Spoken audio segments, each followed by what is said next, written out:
بالله تعالى من شرور أنفسنا ومن سيئات أعمالنا من يهد الله فهو مهتد ومن يضلل فلن تجد له وليا مرشدا وأشهد أن لا إله إلا الله ولي الصالحين وأشهد أن سيدنا ونبينا وأسوتنا محمدا صلى الله تعالى عليه وعلى آله وسلم عبده ورسوله صادق الوعد الأمين. اللهم صل وسلم وبارك على نبينا محمد وعلى آل نبينا محمد وأصحاب نبينا محمد وسلم تسليما كثيرا دائما أبدا. وأما بعد عباد الله، أوصيكم ونفسي أولا بتقوى الله. يقول الله تبارك وتعالى في كتابه المبين: يا أيها الذين آمنوا اتقوا الله وكونوا مع الصادقين. ويقول الله عز وجل: إنما المؤمنون إخوة فأصلحوا بين أخويكم واتقوا الله لعلكم ترحمون. Beloved brothers and sisters in faith, I begin recommending for you, but firstly from my own sinful self, to have the proper regard, the proper awe, and the proper consciousness of Allah, meaning having taqwa for Him. And He, Azza wa Jal, commanded in His clear book, the Quran, O you who believe, have taqwa for Allah and be with the truthful people, which also carries the meaning, you yourselves be truthful.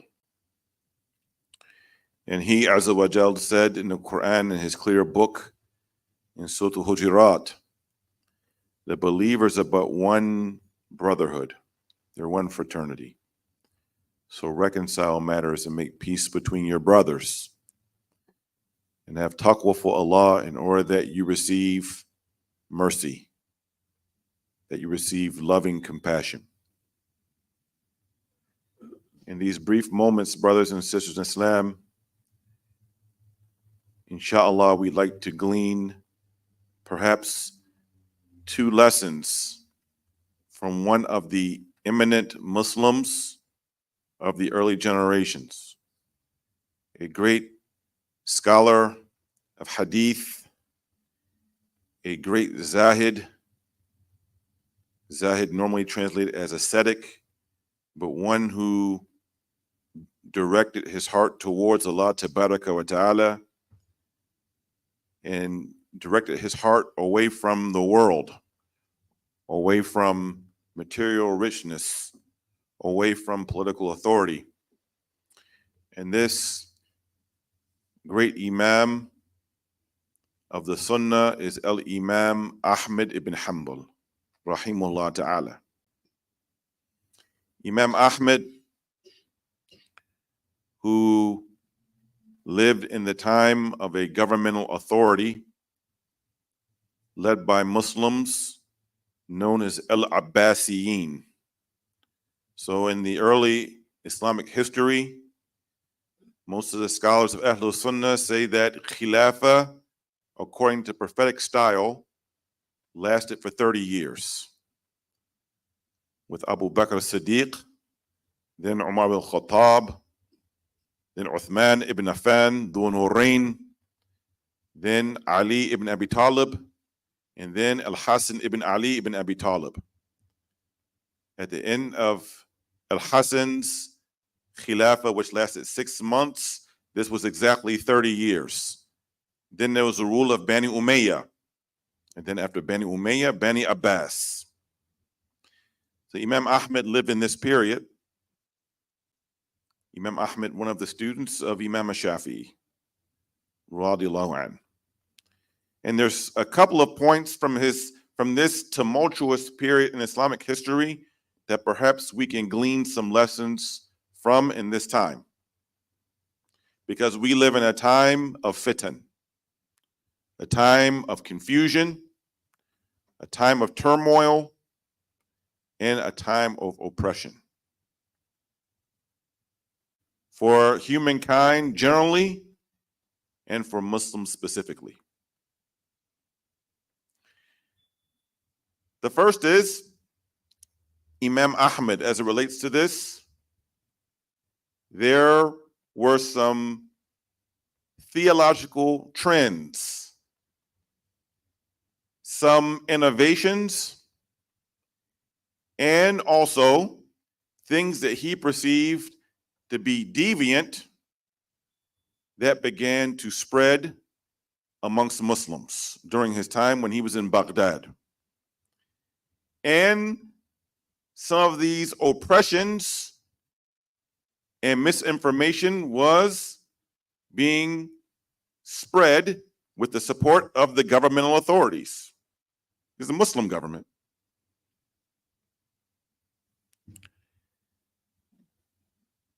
And there was a lack of freedom of speech, of intellectual disagreement allowed from the authority, and unfortunately, from some scholars.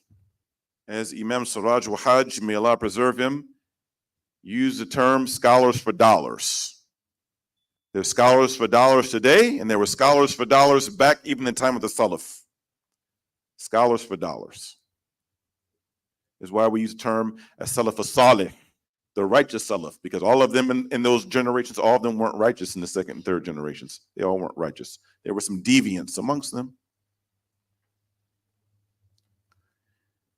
So one of the students came to Imam Ahmed during this time in which there were scholars for dollars, during this time in which there were people involved in innovations in bid'ah. And we say bid'ah, we don't mean bid'ah mahmuda, we mean bid'ah mathmuma, because bid'ah is split into two parts. There is gatherings or new things that are brought about that conform with the usul of the Sharia and don't go against prophetic practice. Those are not blameworthy bid'ah. Blameworthy bid'ah is anything that goes against an usul of the Sharia or goes against prophetic precedents. This is blameworthy bid'ah. And there's bid'ah itiqadiyah, there is bid'ah in belief, and there is bid'ah amaliyah. There also could be bid'ah in actions. So even this blameworthy bid'ah can be split into two parts. One of the students of knowledge, he came to Imam Ahmed and he said that he found it very difficult to say that such and such, Fulan bin Fulan, is da'if, or that Fulan bin Fulan is kadhab, meaning that Fulan bin Fulan is weak in his knowledge or in his understanding. And in particular, this relates to hadith, or he is kadhab. He is a prolific liar. He found it difficult. It was hard for him to say that such and such was weak in their understanding of Islam, or that this person who is talking about the Sunnah, talking about Islam, is kadhab. He is a prolific liar. Imam Ahmed responded to this student of knowledge. قال إذا سكت أنت وسكت أنا فمتى يعرف جاهل الصحيح من السقيم. He said, if you stay silent and I stay silent, then how will the people, how the person who doesn't know, how they know the difference between what is true and what is authentic and what is blasphemous and what is sick or false? A sahih can mean authentic. It can also mean sound, like in regards to one's health. And as-sakim can literally mean false, what is inauthentic, and it can literally mean what is sick. How will the people know the difference between what is sahih and what is sakim if the people that know don't alert the people who don't know about who has false belief or who is a liar who lies about the sunnah of the Prophet sallallahu ta'ala alayhi wa alihi wa sallam. Therefore, it is an obligation that when Muslims, even though there are brothers and sisters in Islam, are spreading false information about creed or false information that we know about the sunnah, those who know better are obligated to warn people against those who have clearly false understandings. And we're not talking about the issue of what there's ikhtilafat on. There are issues in which scholars will disagree about matters of the sunnah. And these are legitimate. Praying with hands to the side, praying hands below the belly or above the belly right here at this level of the chest. There's ikhtilaf on this, and each of the fuqaha have their proof in regards to this. What time does Salatul Asr come in? The Ahnaf have a different opinion than the Malikiyya and the Shafi'iyya and the Hanabila. Difference of opinion. La best, no problem. But what about if there is a Muslim that is going around in the name of Islam that is pronouncing takfir over other Muslims or saying that other Muslims are deviants because of a political opinion? That person needs to be warned against. Or if someone is to say, for instance, that somehow it is halal in Islam for LGBTQ, elemental PQRSTUV, and what other letters there is. And they're spreading this as a Muslim politician. It's no problem. There's a different interpretation. One Muslim politician said that, oh, I can't speak for Jalaluddin al-Rumi, but if Rumi was alive, I believe that he would say love is love. Don't worry about that. It's only an issue. We should be concerned about the hearts of people. Number one, Jalaluddin al-Rumi was a strict Hanafi. He was a faqih. He was a scholar in the hadith. He never put forward these types of understandings and ideas. When he spoke of mahabba, it was mahabba ilahiyya, divine love. Love of Allah tabaraka wa ta'ala. Right? But there is no such precedence for this type of foolishness.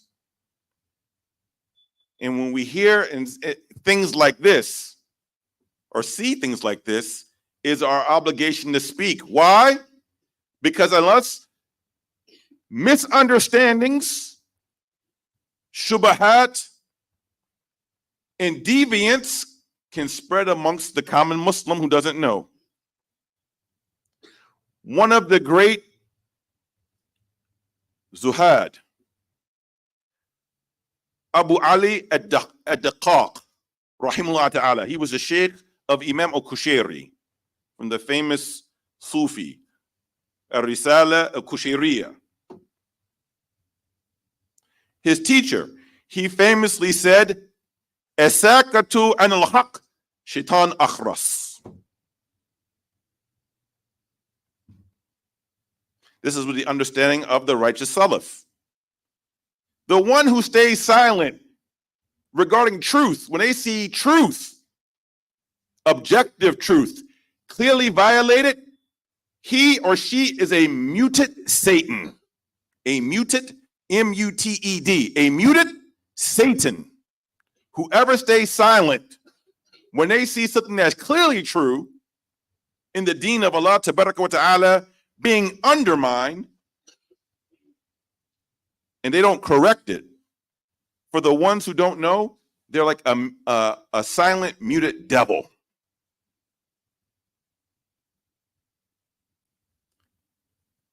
So in this time, it is the duty of those that when they see deviance, they warn those who don't know. And this is the first responsibility of the ulama and the mashayikh and the du'at. And then Talab al-Ilm, the students of knowledge. In this hierarchy, because we have hierarchy, we have Ulama al-Amilin, and then the Mashayikh, the Du'at, then those who are more junior students of knowledge, Talab al-Ilm, and then the generality of people, of those who studied and are actually assured of something that's very clear, have the duty, at the least, to warn their family members against deviance and heresy, zindaqa, of those who try to spread these deviant ideas and beliefs amongst the Muslims. In other words, there is no Hislam or Herslam. In that Deen Allah, El-Islam. The way with Allah is El-Islam. It's not Islam or Herslam. The first thing we learn from Imam Ahmed. Now, this speaking out against deviance in bid'ah, in which some people didn't like, he was put in prison. Again, they didn't believe in freedom of speech. He was first put in prison by a sultan known as Al-Ma'mun Al-Abbasi. Then he was put back in prison after his death by Al-Mu'tasim Al-Abbasi.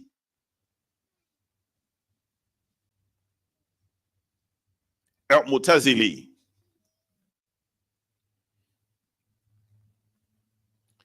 Imam Ahmad was in jail, and he was visited by a prison guard. And he said, Ya Aba Abdullah, is the hadith sahih about the one who aids oppressors? And he said, Naam, it is sahih. And this is narrated in his Musnad, hadith sahih, and also by Imam at-Tirmidhi, rahimahullah ta'ala. قال النبي صلى الله عليه وآله وسلم اسمعوا هل سمعتم أنه سيكون بعدي أمراء. It starts off with the question. Hadith sahih. The Prophet alayhi salam told his Sahaba, listen very carefully. Have you not heard or know that shortly after me, there will be a particular type of political authorities or leaders? فَمَنْ دَخَلَ عَلَيْهِمْ فَصَدَّقَهُمْ بِكَذَابِهِمْ أَوْ عَنَانَهُمْ أَوْ لَذُومِهِمْ فَلَيْسَ مِنِّي وَلَسْتُ مِنْهُ.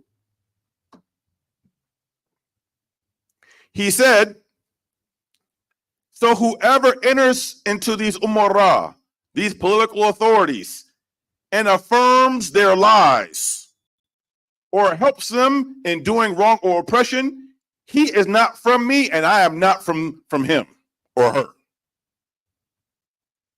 وَلَيْسَ بِي وَارِدٍ عَلَيَّ الْحَوْض.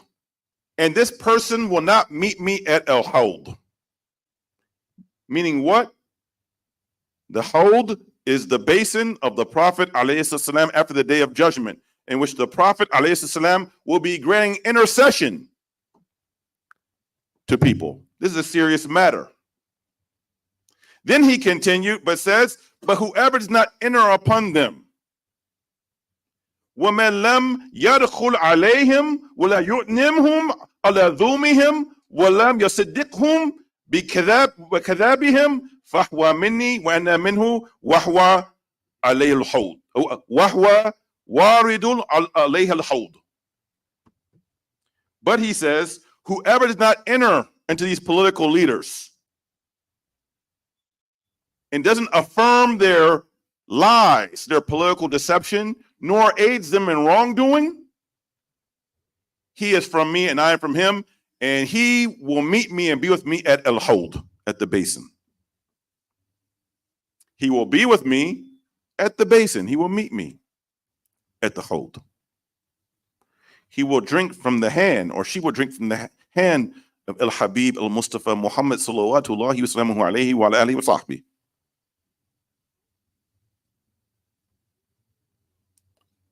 This is a serious matter. So we remember all of this stuff. We have the election coming on November 5th, and all these people are talking about political engagement and endorse this candidate and endorse this candidate. This is not just simply a dunyawi issue. This is an issue of akhirah. This is an issue directly related to our relationship with Al-Habib sallallahu alayhi wa alihi wa sallam. Will he be pleased with us at that time, or will he be displeased with us and not look at us at Al-Hawd? Very serious matter.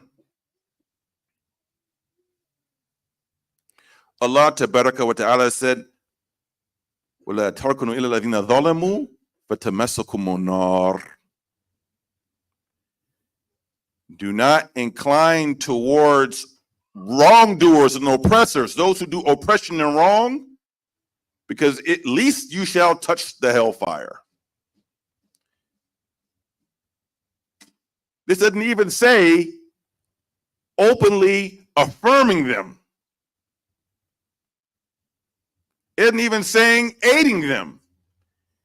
Inclining one's heart is where it starts. Firstly, inclining one's hearts, our hearts towards oppressors, to open wrongdoers, to those who are spreading dhulm at the risk of touching hellfire. Now, let's finish with the story of Imam Ahmed with a Sujan, with this prison guard. The prison guard again asked Imam Ahmed, is the hadith authentic about the one who helps the oppressors? And we gave the hadith a sahih from Imam Ahmed and Imam At-Tirmidhi and others. He said, yes, it's authentic. The prison guard says, and I from the helpers of the oppressors? Imam Ahmed said, la, no. He says, the helpers of the oppressors is the one who cuts your hair, the one who washes your clothes, the one who fixes your meals, the one who actively buys and sells with you, does business with you. He said, no, you are from the oppressors. The prison guard didn't order Imam Ahmed into prison. Yet Imam Ahmed said, you are not a helper of the oppressors. You yourself, anti-zalim, you are an oppressor. Because you actively colluded with the actual act of dhulm. You were active in it. Not something secondary or tertiary, a primary actor in dhulm. So keep this in mind. All this stuff about political engagement, all this stuff about voting, and for this person or this person, or this is the lesser of two evils. As a Muslim, if there is no clear lesser than two evils, but we shouldn't be supporting any evil or any zalim or zalimah. Muslims are making political calculations like, I don't like shaitan, so I vote for Dajjal. You don't vote for either one. I don't like Satan, so I vote for the Antichrist. La hawla la quwwata illa billah al-azim. What type of fiqra, what type of understanding is this?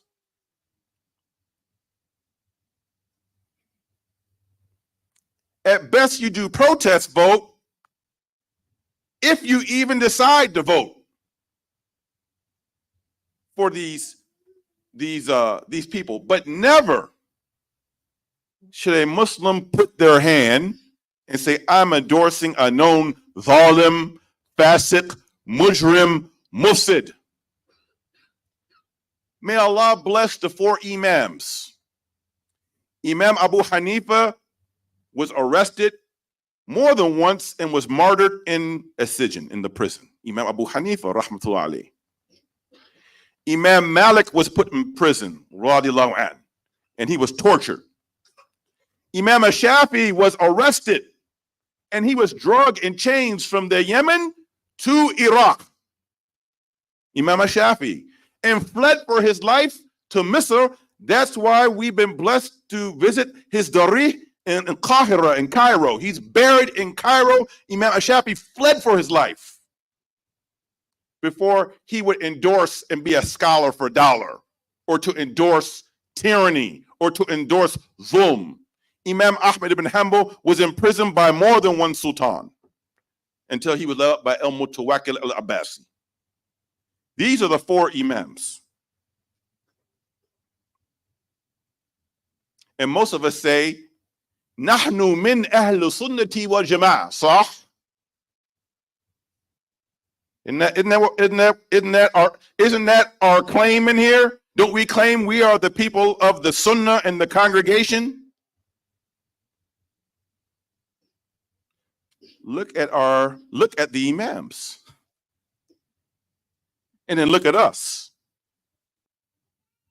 And do we have far distance from these imams in relationship to this siyasi issue? Are we far away from them? Or are we trying to be close to them and they're trying to emulate al-Habib al-Mustafa sallallahu alayhi wa alihi wa sallam? So don't fall for these politricks. We'll come up with a new term, politricks. Politricks. Political shenanigans. Everything we do in this dunya has hisab, including who we vote for. It has hisab. And we are, as Muslims, who's our allegiance to? Not any political party, not any movement, be it non-Muslim or Muslim, any harakat, any hizb. Our allegiance is to Allah and His Messenger, and to those who are trying to hold on as best as they can to Allah and His Messenger. El-mu'minun mu'minat ba'duhum awliya'u ba'd. This is where allegiance is. It's not with Ashab al-Himar or Ashab al-Fil or Hizb al-Aqdar or any of these political groups. That's not where our allegiance resides. And in order to be a so-called good American, it does not demand that we support any party in the duopoly. You don't have to make the false choice Ashab al-Fil, Ashab al-Himar.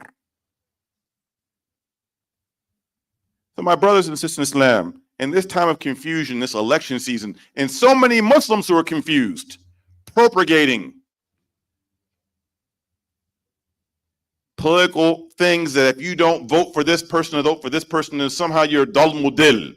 Literally, people are going to this level. If you don't vote for Fulana bint Fulan, oh, you're harming the Muslims.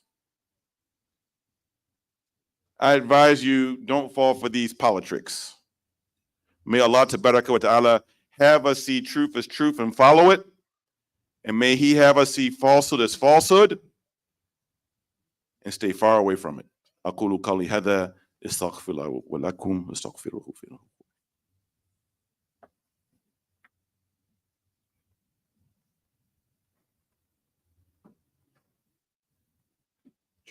بسم الله الرحمن الرحيم. الحمد لله رب العالمين حمدا كثيرا طيبا مباركا فيه وأفضل الصلاة وأتم التسليم على سيدنا ونبينا وحبيبنا وأسواتنا محمد الأمين وعلى آله الطاهرين ورضوان الله تعالى على أصحابه الراشدين والتابعين لهم بخير وإحسان إلى يوم الدين وعلينا معهم وفيهم برحمتك يا أرحم الراحمين يا أرحم الراحمين يا أرحم الراحمين فرجنا المسلمين. وأما بعد، إن الحمد لله نحمده ونستعينه ونستغفره ونعوذ بالله من شرور أنفسنا ومن سيئات أعمالنا. من يهده الله فلا مضل له ومن يضلل فلا هادي له، وأشهد أن لا إله إلا الله وحده لا شريك له، وأشهد أن محمدا عبده ورسوله. يا أيها الذين آمنوا اتقوا الله حق تقاته ولا تموتن إلا وأنتم مسلمون. يا أيها الناس اتقوا ربكم الذي خلقكم من نفس واحدة وخلق منها زوجها وبث منهما رجالا كثيرا ونساء، واتقوا الله الذي تساءلون به والأرحام إن الله كان عليكم رقيبا. يا أيها الذين آمنوا اتقوا الله وقولوا قولا سديدا يصلح لكم أعمالكم ويغفر لكم ذنوبكم، ومن يطع الله ورسوله فقد فاز فوزا عظيما. يقول الله تبارك وتعالى: إن الله وملائكته يصلون على النبي يا أيها الذين آمنوا صلوا عليه وسلموا تسليما. اللهم صل على محمد وعلى آل محمد وبارك على محمد وعلى آل محمد كما صليت وباركت على إبراهيم وعلى آل إبراهيم إنك حميد مجيد. اللهم اهدنا فيمن هديت وعافنا فيمن عافيت وتولنا فيمن تواليت وبارك لنا فيما أعطيت وقنا شر ما قضيت، إنك تقضي ولا يقضى عليك، إنه لا يذل من واليت ولا يعز من عديت، تباركت ربنا وتعاليت، ولك الحمد على ما قضيت. نستغفرك يا ربنا ونتوب إليك ونؤمن بك ونتوكل عليك. اللهم إنا نعوذ بك من الفقر إليك. اللهم إنا نسألك الهدى والتقى والعفاف والغنى برحمتك يا أرحم الراحمين. اللهم أعز الإسلام والمسلمين. اللهم انصر إخوانا في غزة وفلسطين واليمن ولبنان والسودان وفي كل مكان يا أكرم الأكرمين، يا أكرم الأكرمين، يا أكرم الأكرمين. اللهم أصلح أمة محمد صلى الله عليه وعلى آله وسلم. اللهم فرج إن أمة محمد صلى الله عليه وعلى آله وسلم. اللهم ارحم أمة محمد صلى الله تعالى عليه وعلى آله وصحبه وسلم. اللهم اغفر للمؤمنين والمؤمنات ومسلمين والمسلمات الأحياء منهم وأموات.